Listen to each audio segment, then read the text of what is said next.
यानी कि प्रेशर बढ़ने पर जल का क्वथनांक मतलब क्या होता है, मतलब जब प्रेशर है यानी दाब, प्रेशर को अगर अपन बढ़ाते हैं तो जल का जो बॉइलिंग पॉइंट है उस पर क्या असर पड़ेगा, बढ़ता है, घटता है, पहले बढ़ता है फिर घटता है या अपरिवर्तित रहता है। तो इसका आंसर है बढ़ता है।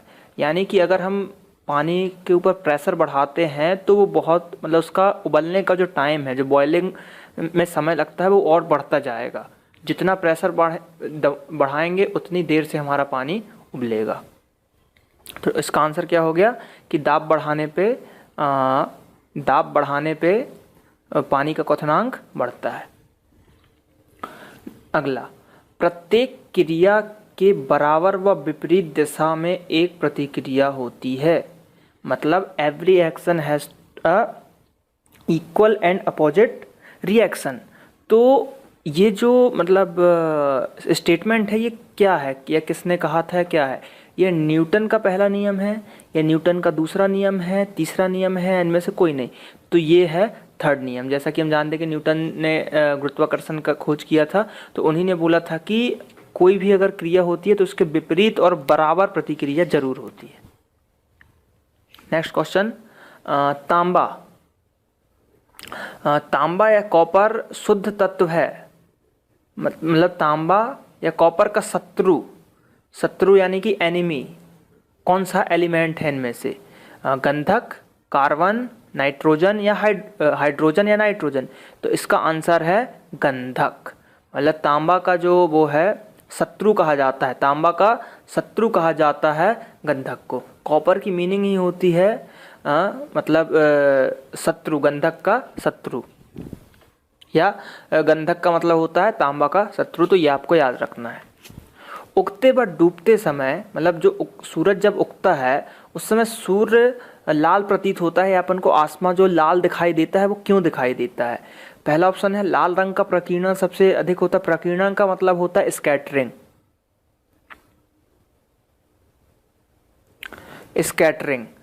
तो इसका क्या प्रकीर्णन का मतलब होता है? स्कैटरिंग। तो लाल रंग का स्कैटरिंग सबसे ज़्यादा होता है, या लाल रंग का प्रकीर्णन सबसे कम होता है, या लाल रंग का प्रकीर्णन नहीं होता, या उगते या डूबते समय सूर्य का ताप अधिक होता है?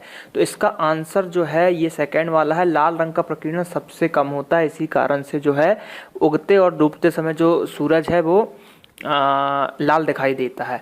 और आसमान जो ये सूर्य लाल दिखाई देता है, और आसमान जो लाल दिखाई देता है वो दिखाई देता है अपवर्तन यानी कि रिफ्लेक्शन के कारण। तो अपवर्तन के कारण जो है हमको आसमान हमारा लाल दिखाई देता है, अपवर्तन के कारण। तो इससे 2 क्वेश्चन बनते हैं। अगला देखते हैं, रेडियो एक्टिविटी की खोज किसने की थी?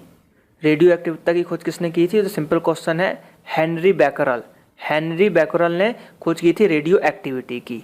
तो एक्टिविटी की खोज किसने की थी? हेनरी बैकरल ने। अब अगला क्वेश्चन है, 2 समतल दर्पण एक दूसरे से 60 डिग्री के कोण पर झुके हुए हैं। इनके बीच रखी गई एक गेंद के बने प्रतिबिंबों की संख्या कितनी होगी? मतलब जैसे कि कोई ये एक आपका मिरर है, ये मिरर है और दूसरा मिरर ये है, तो ये 60 डिग्री के एंगल पे दोनों झुकी हुई हैं। इनके बीच का जो ये एंगल है वो है आपका 60 डिग्री, और इनके बीच में एक हमने बॉल रख दी। तो अब बोल रहा है कि ये जो बॉल है तो इसके जो इसमें वो बनेंगे क्या बोलते हैं प्रतिबिंब। तो वो कितने प्रतिबिंब बनेंगे वो ये पूछ रहा है। 60 के अगर उसमें झुका है तो इसका सिंपल सा फॉर्मूला होता है। फॉर्मूला क्या होता है? 360 डिवाइड बाय थीटा -1। तो अब यहाँ पे क्या होगा, अब हम इसमें वैल्यू पुट करेंगे तो 360 हमको पता है 360 है, थीटा की वैल्यू हमारे पास कितनी है 60, तो हम इसको रखेंगे 60 और माइनस कर देंगे 1, तो ये कट जाएगा 0 और ये 6 से क्या कट जाएगा 6 6 36। तो आंसर क्या आ गया 6 - 1, यानी कितना आंसर हो गया? आंसर हो गया आपका 5, यानी कि ये जो है आपका कितने बनेंगे प्रतिबिंब 5। तो इसका राइट आंसर क्या हो जाएगा? सेकंड वाला 5 इज द राइट आंसर।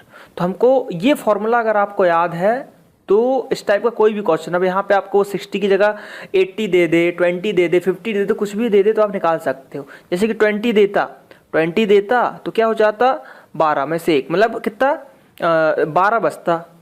तो इस टाइप से कुछ भी ले लेते हैं तो वो निकल जाएगा। तो ये फॉर्मूला आपको याद रखना है। तो इस टाइप के क्वेश्चन आप कर लेंगे।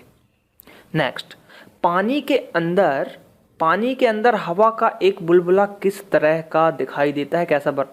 तो ये एक अवतल लेंस की तरह बताता है। अवतल लेंस का मतलब होता है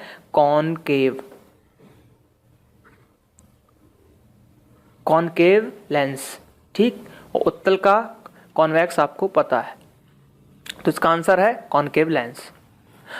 यदि कोई मनुष्य समतल दर्पण की ओर 4 किलोमीटर प्रति घंटे की रफ्तार से चल रहा है तो दर्पण में मनुष्य का प्रतिबिंब किस चाल से आता हुआ दिखाई देगा। यानी कि मान लीजिए ये आपका एक फ्लैट मिरर है, दर्पण की बात हो रही है, यानी कि मिरर, लेंस नहीं है ये मिरर है।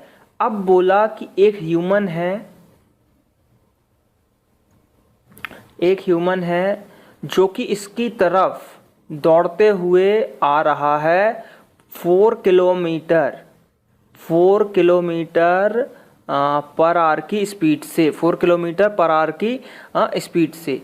तो अब जो इसमें जो है, मतलब मिरर में जो इसका वो दिखाई देगा हमको, क्या, प्रतिबिंब, तो कितनी स्पीड से आता हुआ दिखाई देगा। तो ये सीधे सीधे इसका डबल दिखाई देता है, मतलब दुगनी गति से दिखाई देगा। तो इसका आंसर हो जाएगा आपका 8 मीटर पर सेकंड, मतलब मीटर में था तो 8 मीटर पर सेकंड, दुगनी रफ्तार से दिखाई देता है आता हुआ। इसको आप प्रैक्टिकल भी कर सकते हैं घर में, आपके जो मिरर लगा होगा उसके सामने आप दौड़ के, आपको लगेगा कि बहुत जल्दी पहुंच गए। तो ये इसका राइट आंसर है 8 मीटर पर सेकंड। चंद्रमा पर वायुमंडल ना होने का कारण क्या है, मतलब चंद्रमा पे वायुमंडल क्यों नहीं है। तो इसका आंसर है गुरुत्वीय त्वरण, क्योंकि वहाँ का गुरुत्वाकर्षण इतना कम है कि वायुमंडल वहाँ पे रह नहीं पाता है। तो आंसर ये है गुरुत्वीय त्वरण।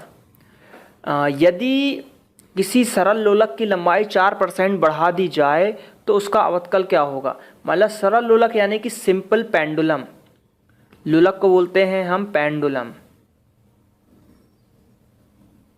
और सरल का मतलब हो गया सिंपल। तो सिंपल लोलक मतलब सिंपल पेंडुलम की लंबाई, मतलब लेंथ को अगर 4% बढ़ा दी जाए तो उसका आवर्तकाल, मतलब जो टाइम है वो कितना हो जाएगा। तो वो 2% से बढ़ जाता है। 4% अगर बढ़ाते हैं तो 2% से उसका टाइम बढ़ जाएगा। तो 2% इज द राइट आंसर।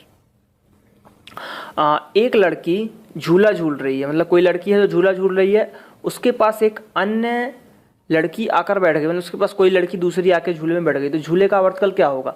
तो अब झूला देखिए, जैसे कि ये पेड़ पे रस्सी बंधी ये, और ये है आपका झूला।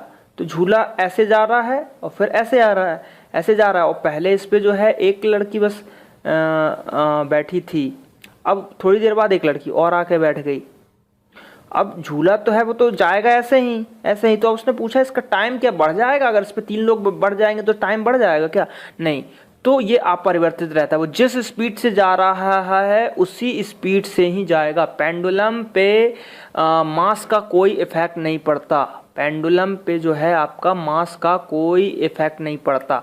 लंबाई अगर उसकी हम बढ़ाएंगे तो आवर्तकाल बढ़ेगा या घटेगा, लंबाई घटाएंगे तो आवर्तकाल घट जाएगा, लेकिन वेट से उसको कोई मतलब नहीं है। तो आंसर अपरिवर्तित रहेगा, नो चेंज।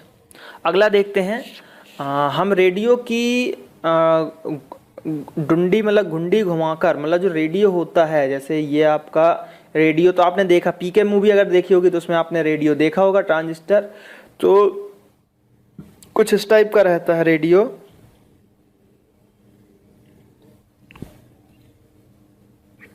यहाँ पे एक ऐसी डंडी लगी रहती है और यहाँ पे ये मेगाहर्ट्ज लिखे रहते हैं।